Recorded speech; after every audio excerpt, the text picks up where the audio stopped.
Let's move on now to CJ Stroud and his opportunity within the Houston Texans organization to become kind of one of the best QBs in the league over the next couple of years. But before we do that, if you have not already, hit that subscribe button. Also ring the bell to get notified when new Texans content comes out.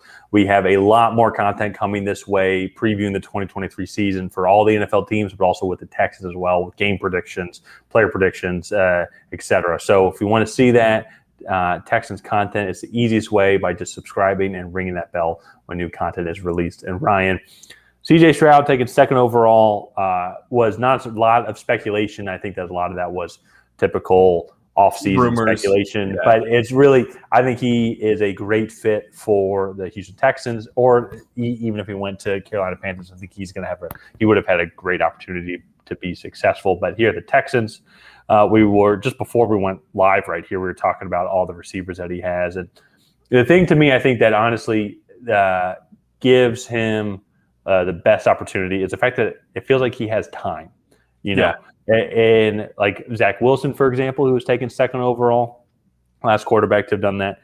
It felt like he didn't have time, and arguably he didn't have time because that team actually was decently good coming in when they drafted. Well, they weren't good when they drafted him, but then you look at the team that they were able to put around him, and they hit on all the draft picks. And then this year, it's like, no, you were not good at all. You're not NFL caliber material. You want to move on. CJ Stroud and the Texans are not in that frame of mind yet. They don't have a legitimately solid defense. They don't know who their receivers are going to be. They have a lot of young receivers. Don't know if Nico Collins right now is their number one receiver.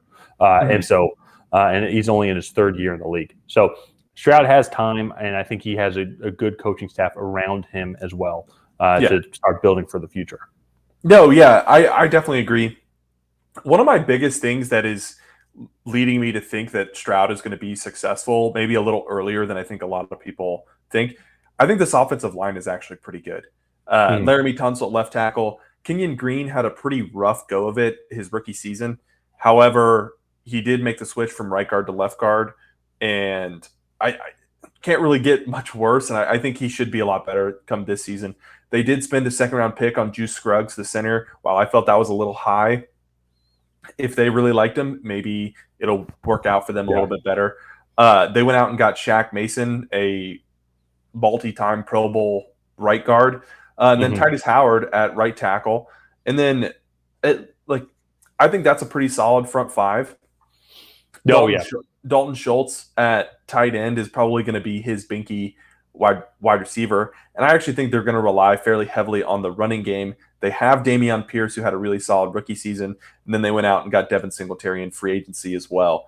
So I like that. And then they have pretty good depth at the wide receiver position. You mentioned Nico Collins as their number one, so that's not great top-end talent.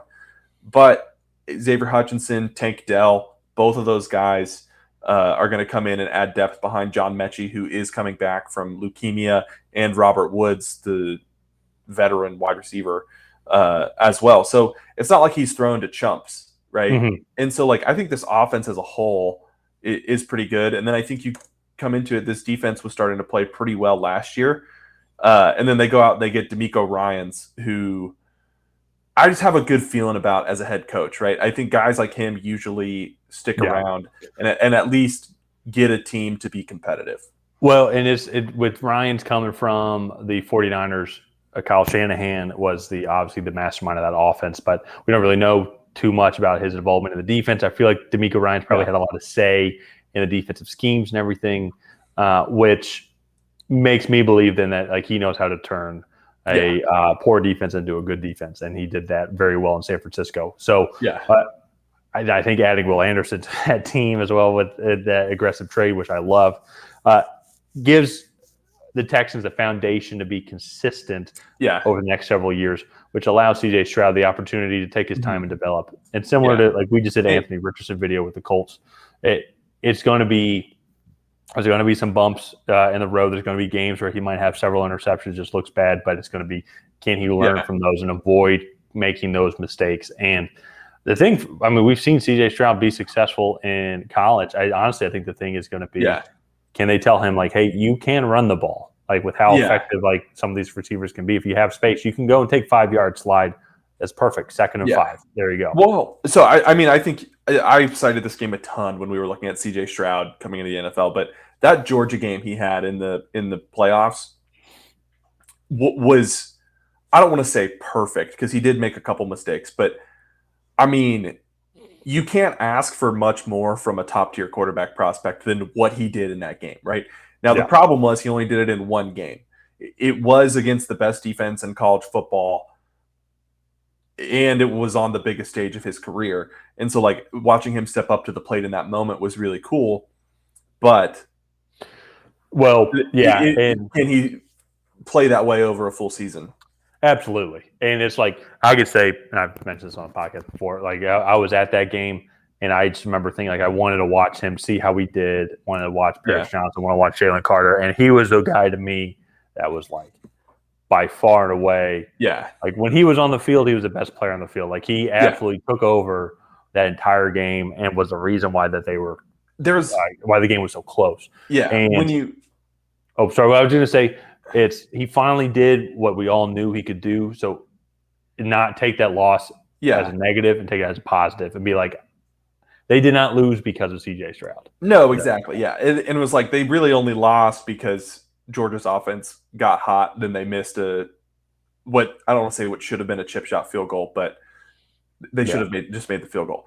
To me, it's like you watch them in that game, and like there's a lot of great quarterbacks, right, that have like that it factor, like that competitive edge, right? They're making all the right decisions and they're doing all that they can to win. And it was like you just saw that it factor in him in that game, right? You go back a few weeks earlier to that Michigan game, and maybe that wasn't quite the case, right? He probably looked a little distant taking snaps back there, but all in all, I'm very excited for him.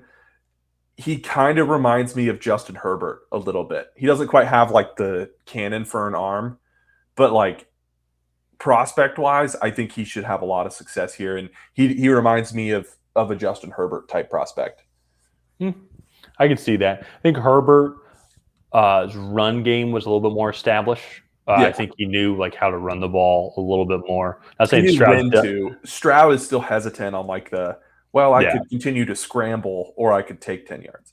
Type of things. Which, and I don't blame him. I don't want to get hit by any of those men either. So I absolutely get it. But I think that'll be kind of the next step. And he's going to have time to do that. And also, too, if there's ever an opportunity for a team to maybe like sneak out of a random division win, it's going to be the AFC South, and it's the same thing as what we're talking about with Anthony Richardson. So it's going to be fun to kind of watch them battle it out, kind of see the development over these next couple of years. Yeah, but I think that's going to wrap up this episode of the Tracy Take. Let us know down below on why you think CJ Stroud is going to be successful or unsuccessful at the NFL level. And while you're down there, like and subscribe. And other than that, we will see you guys next time.